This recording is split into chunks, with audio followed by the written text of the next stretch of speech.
Guys, I may have some news that you guys won't want to hear.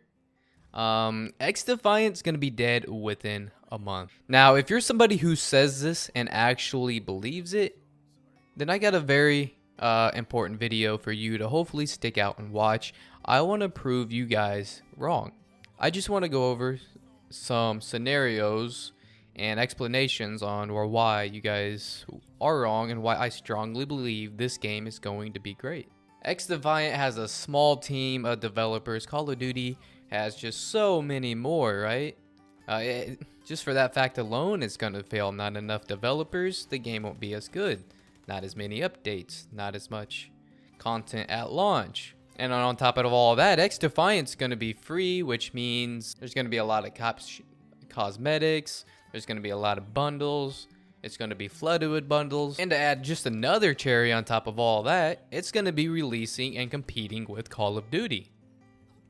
MW3, Modern Warfare 3 is going to be coming out at around the same time, so that alone is another reason XDefiant's going to fail. And even with that, it's not launching with a lot of content, only 5 modes, and it won't even be on Steam. So I want to flip the script here and talk about things that will lead it to success. I was kind of playing the role of someone who doesn't believe this game is going to go well, but those are some of the things that they would say, and I'm going to counteract them. So Mark Rubin is a player first kind of developer, which is huge. It's great. You know, that means they're going to put the player first. And they're also treating the beta as an actual beta should be treated. They had 2 of them. No, they had 3 whole betas. And they actually took feedback on every single beta and are going to actually implement them into the game. Changes, bug fixes, maybe some just, I don't know, some things that will just make the menus smoother maybe. Things like that. So just for the feedback and the communication alone is crazy because just in between the betas, not even at the game hasn't even been launched, and it's been amazing to see the feedback and the communication that the developers over there at Ubisoft are giving us about this game, XDefiant. Just wait until the game launches. They're gonna keep up with it. They've showed a lot of signs on proving that they want to communicate with their community. And most important, listen. So here's another great point I want to get at. You guys should probably listen to these next ones because they're like my major points. And look over at Ubisoft. They have a strong history. So Ubisoft has a strong history in this genre of games, you know, shooters, FPSs. Their last one was Rainbow Six Siege, and that came out years and years ago. Now, that game there had a lackluster year of the first year. A lot of people didn't like it. Their player count wasn't there. It just wasn't very popular at the time when it got relaunched throughout like the first 2 years, you know.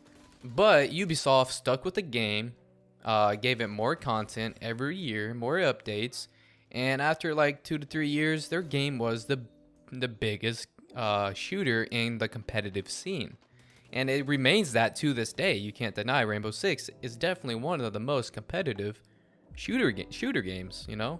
So that's huge. That's just to say, like, even if the launch of XDefiant it's a little rough, you know, just wait a year or 2 and Ubisoft is still going to be working on to better their game. And eventually, even if it isn't great at first, which I think is going to be real good at first, it's going to get better within the years because, you know, Ubisoft gives a shit about their games, unlike a lot of Call of Duty teams. So that should bring us a lot of hope, just in case XDefiant does launch, you know, kind of roughy.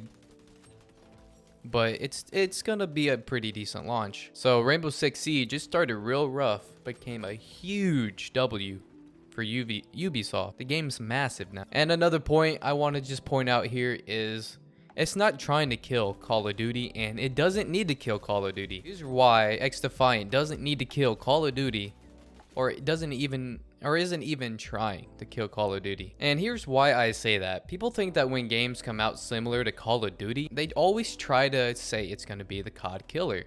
And I bet you can't even name the last 3 games that have claimed to be the COD killer because, you know, they kind of died off. They wasn't able to kill COD, and that's my point. I've seen this happen so much, and I bet you can't even name 3 That right there is all you need to know. Call of Duty is huge. It has its own franchise built up throughout the years.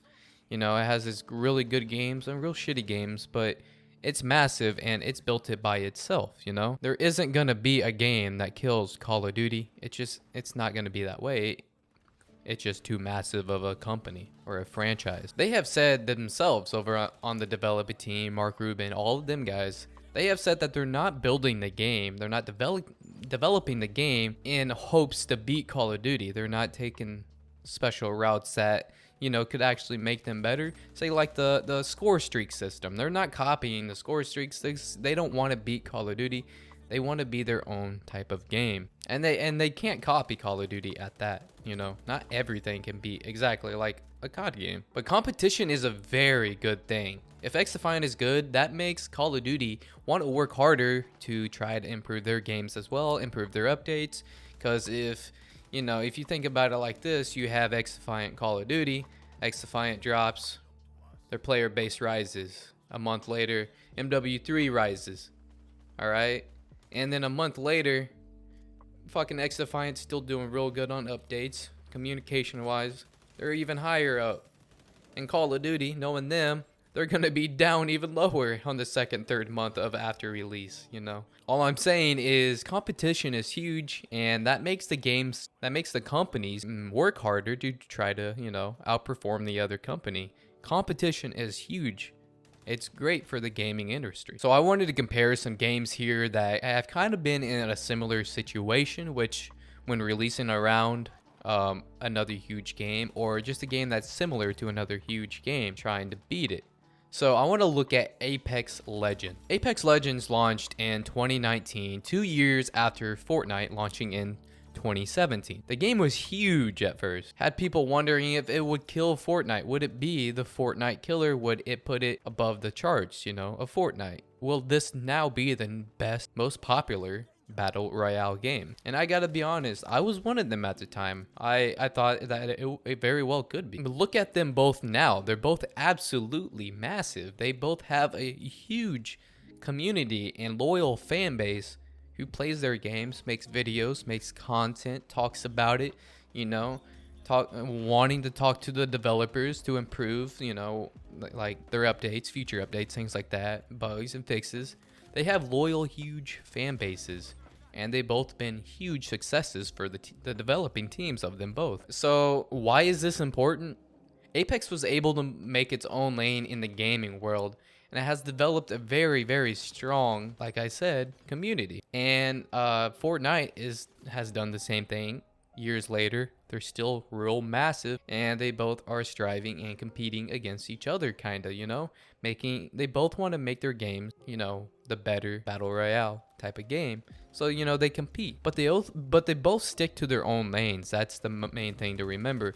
They both have different things about them each that makes them different from each other, but they are still the same type of game. And to some people, these things might make or break which game is better to them, you know? So I guess my main question is, why can't XDefiant do what Apex did? That was a rhetorical question. It definitely can, and I believe strongly that it will. And for my last point here, I just wanted to point out one more game, like 2 game comparisons to compare, and kind of show one more example, just like Apex and Fortnite. So CSGO, CounterStrike, I mean, it's been in the game since what, like 2012? And they have been known for the better tactical shooter as well. Just throughout the years, their brand and the name has just gotten bigger and bigger. And if you guys didn't know this, 2023, this year, CSGO has had the highest player count that they have ever seen online at one time, or in general. My point is, CS is huge. But then a game came out called Valorant, and everyone, man, Valorant was blowing up. It was all over the internet. Everyone was like, this is gonna be on top of CSGO. This is now the next tactical shooter. Because, you know, Valorant had similar things to it, like CS, just like XDefiant and Call of Duty do. But my point here is that they're both different games. If you look at them both now, they're both just massive with players and just like potential, you know? So, ladies and gentlemen, those are just some examples and some points on why XDefiant isn't gonna fail. It's not gonna kill Call of Duty. It can't do that. No game can do that. Only game that can do that I believe anyways is fucking Call of Duty themselves, and they have definitely been putting a bad rep on their name lately. But ladies and gentlemen, if you guys do want more XDefiant videos, definitely subscribe, hit that post notification button, of course leave a thumbs up, most importantly leave a comment down below. I love interacting with you guys. Do you guys think XDefiant is gonna fail? Do you think it's gonna prosper? You think it's gonna be roughy at first and then, you know, just keep climbing, kind of like Rainbow Six did? That's what I'm thinking is gonna happen. But either ways, guys, I can't wait to play the game. It's gonna be the main game on the channel. Until probably GTA 6, I'll have some gameplay of that probably too. I mean, GTA 6 is just a classic. I mean, it's going to be, I'm sure. I should have said GTA is just a classic, but I can't wait to play this game. I've been wanting to upload Call of Duty, you know, a shooter game, and I just don't have fun playing them. I go back on the older ones and they're a lot better, but I've played those games so much already. I want XDefiant now, boys. But anyways, I'm gonna wrap this video up. Stay tuned for more XDefiant content, news, and gameplay once it does launch. I'm hoping for a one life mode. I want search and destroy. I won't get off of that. Imagine if we had gunfight too. That would be crazy. XDefiant has a lot of potential, guys. But yeah, he's your host with the most.